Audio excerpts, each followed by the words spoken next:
కాబట్టి తప్పనిసరిగా ప్రజాప్రతినిధులు, మంత్రులు, ఉన్నతాధికారుల ఆశీస్సులు ఉంటేనే పోస్టింగ్లు వచ్చే పరిస్థితి ఉంటుంది.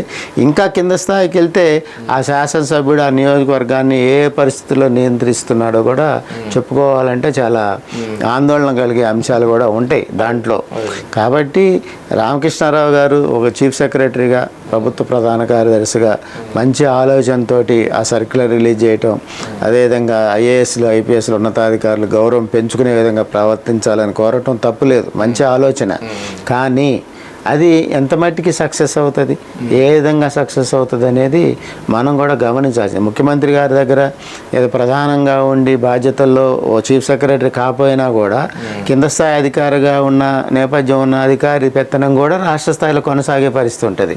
ఎందుకంటే ఆ ముఖ్యమంత్రి ఎవరికి ప్రాధాన్యత ఇస్తారు, ఆ ముఖ్యమంత్రి ఏ అధికారి ద్వారా నిర్వహణ అనేది కొనసాగిస్తూ ఉంటాడు అనేదే ఉన్నత స్థాయి అధికార యంత్రాంగం అనేది గమనిస్తూ ఉంటుంది.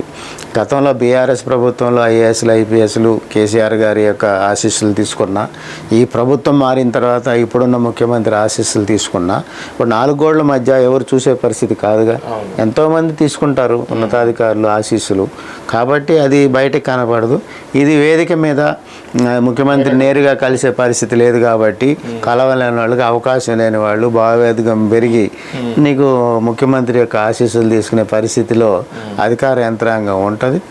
దాన్ని ఏదో ఒక పార్టీ కార్యకర్తగానో, ఆ పార్టీ చెప్తే చెప్పు చేతల్లో ఉండే అధికారులుగానో వాళ్ళ అధికారులను చూడాల్సిన అవసరం లేదు.